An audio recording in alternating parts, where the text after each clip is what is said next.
10 people have died in road crashes over the last 72 hours.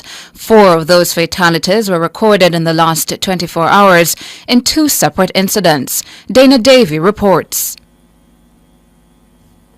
The latest crash occurred along the Duns River Main Road in the vicinity of Pearly Beach in St. Ann at about 8:20 on Wednesday evening. The police have confirmed that 3 people were killed in the 4-vehicle collision. The crash involved a Range Rover, a Nissan AD wagon, a Toyota Wish, and a Honda Fit. Dead are 55-year-old Charles White, a vendor, and 42-year-old Karine Browning of Thompson Pen District in St. Catherine. The driver of the Nissan AD wagon, a 41-year-old man, Robert Muir, also died in the crash. A 22-month-old girl was injured and remains in hospital. Reports are that near the entrance to Pearly Beach, one of the vehicles failed to negotiate a left-hand bend, veered into the opposite lane, and collided with the other 3 vehicles. Meanwhile, in Westmoreland, a motorcyclist was killed along the Cave Main Road after he collided with a BMW motorcar. Reports are both vehicles were traveling along the Cave Main Road in opposite directions, with the Warhawk motorcycle heading towards Ferris and the BMW heading towards Bluefields. Upon reaching the vicinity of Cave Crossing, it's alleged that the driver of the Warhawk motorcycle failed to keep left and crashed head-on with the BMW. The motorcyclist was transported to the hospital where he was pronounced dead.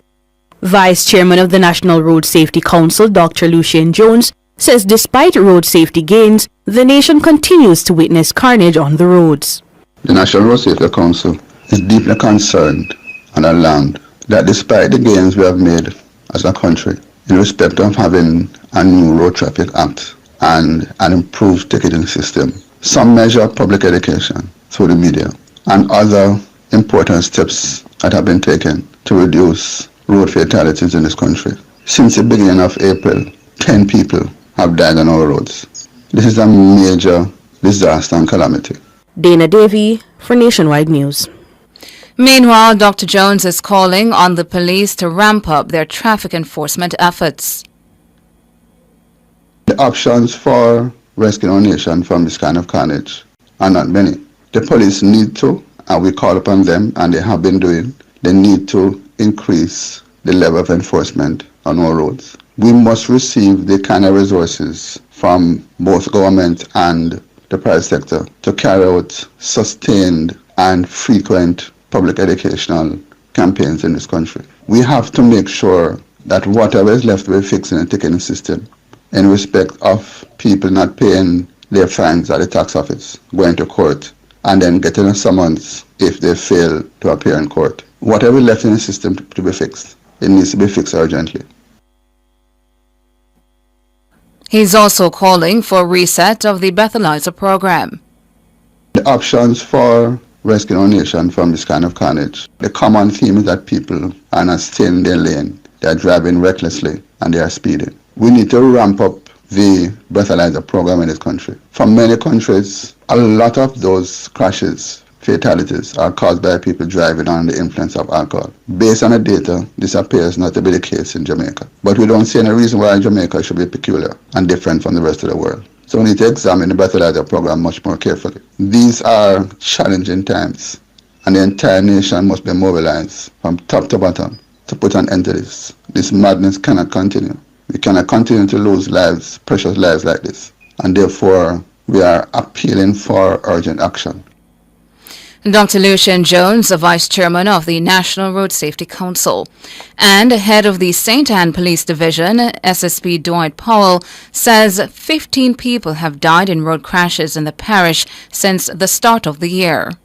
This accident has brought the collisions in St. Ann to now 11 fatal collisions, resulting in 15 fatalities. This, of course, is a significant increase when compared to corresponding period 2023, where there were 7 fatal collisions, resulting in 7 fatalities. Earlier this week, I had put out an advisory advising the traveling public to ensure that we follow the rules of the road, to ensure that we save the lives of people on our roadway. Again, we are seeing where the causation of most of our crashes, they are resulting from speeding and from driver error. So we're going to use the opportunity to again appeal to the traveling public to follow the rules of the roads.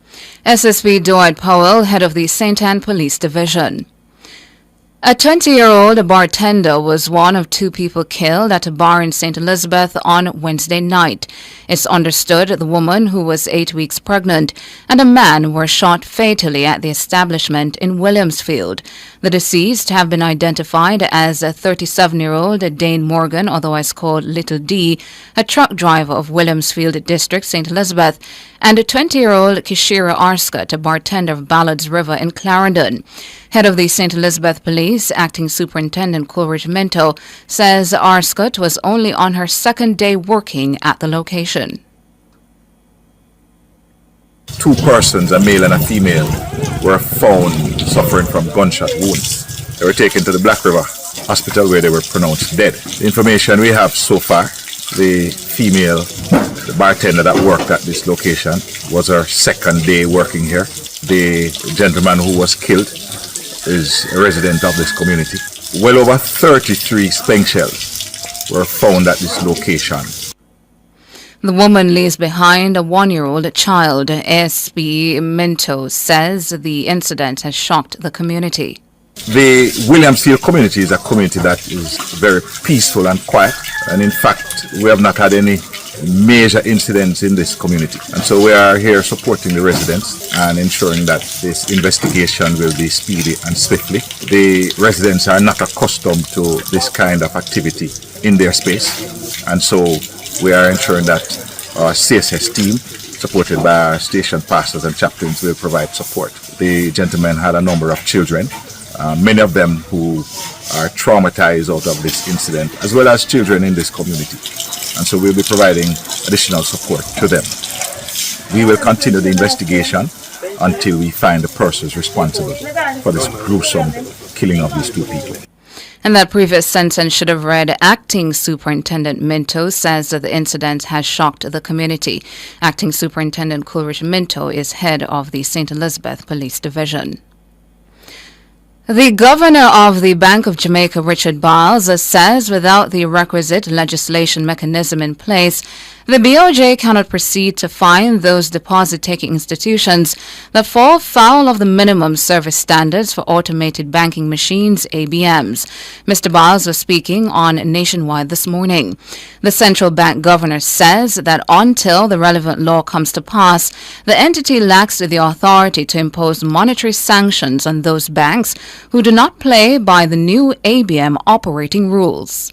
A monetary sanction would require legislation. That is a law that says you must achieve certain standards or else.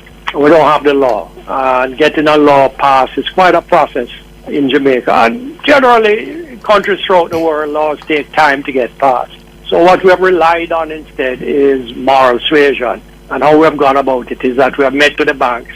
And they are seized with the challenge that so many Jamaicans face. They know, they feel it, they hear it every day, and they're ashamed of it.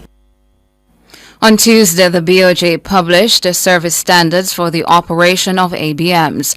Those standards lacked a provision preventing banks from charging customers for unsuccessful transactions at ABMs. Mr. Baza says this was an oversight that will be addressed.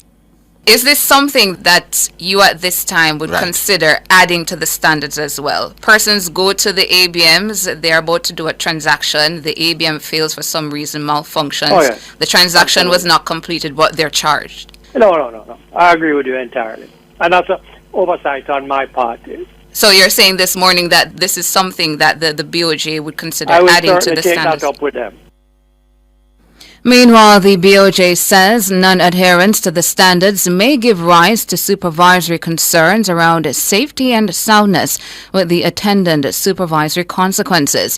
Mr. Baz explained that it's in the best interest of the banks to comply and preserve their good relationship with the BOJ.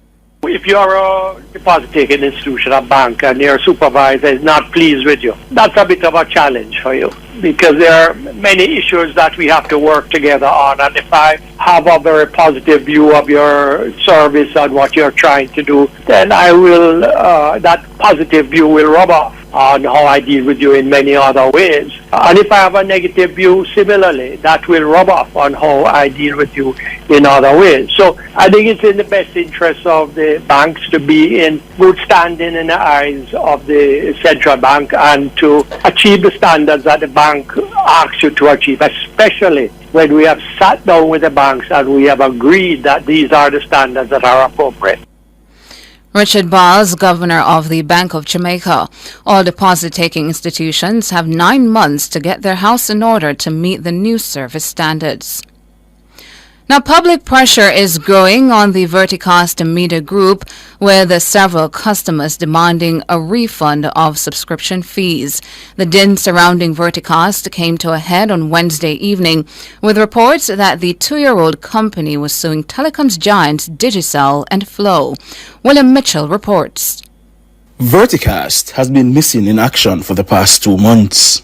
The last posts on their social media accounts have been bombarded with customer complaints. On February 3 this year, Verticast took to X to apologize for inconvenience caused by their failure to air the English Premier League that weekend. The Premier League, the most popular football competition in the world, is the flagship program for the broadcaster. A torrent of customer complaints followed. Verticast, through their C-Sport media handle, hasn't posted on X since. Their last post on Instagram came a week later on February 9. That was also drenched in customer complaints.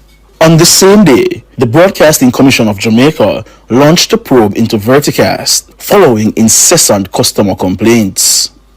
Nationwide sources indicate Verticast may be strapped for cash, rendering the company unable to meet financial obligations with overseas rights holders.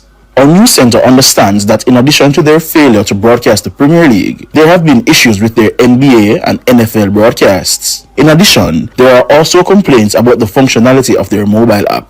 Which is why eyebrows were raised on Wednesday evening when Verticast revealed it's suing Digicel and Flow for alleged anti-competitive practices. Verticast and the region's 2 largest broadcasters have been at loggerheads since 2022, when Verticast bought broadcast rights to the Premier League and other competitions. Digicel and Flow walked away from broadcast deals with Verticast. Despite broadcast deals with more than 20 cable companies around the Caribbean, Verticast still lags in their reach to customers. In their suit, Verticast alleges the failure to reach deals with Digicel and Flow to broadcast its channels, C-Sport and C-Sport 1, obstructs access to customers. The company further alleges that as a new entrant to the broadcast space, it has been hindered and customer choices have been restricted by the telecoms giants. Meanwhile, a summary judgment in a case brought against Verticast by AIC Barbados Limited is expected in the Supreme Court today. AIC Barbados are the former owners of CVM TV. AIC is seeking almost $3 million plus interest from Verticast for breach of contract. William Mitchell for Nationwide News. In regional and international news now, regional news, Guyana has condemned Venezuela's promulgation of a law for the defense of the disputed Essequibo region. In a statement on Wednesday, the Guyanese government says Venezuela's move is a violation of last year's Argyle Accord. That accord was signed by the leaders of both countries on December 14, 2023, in St. Vincent and the Grenadines. But on Wednesday, Venezuela's President Nicolas Maduro signed the organic law for the defense of the territory. The law builds on the referendum of December 3, 2023, where a small number of electors voted to support efforts by the Venezuelan government to annex the resource-rich territory. Maduro also called Guyanese President Dr. Mohamed Irfan Ali a puppet of ExxonMobil, the United Kingdom, and the United States of America. Guyana says the act is unlawful and calls into question Venezuela's obligation to abide by the principles of the Argyle Accord. It says it will not stand idly by and allow Venezuela to annex any part of its territory. In international news now, former Speaker of South Africa's National Assembly, Nosiviwe Mapisa Nakula, was arrested on Thursday over allegations that she received about $135,000 in bribes. It is the latest corruption scandal to face the governing African National Congress Party. The former speaker turned herself into police in the capital and was released on bail in the Pretoria Magistrates Court. She maintains her innocence and suggested the charges against her were politically motivated, with the country set to hold national elections later this year.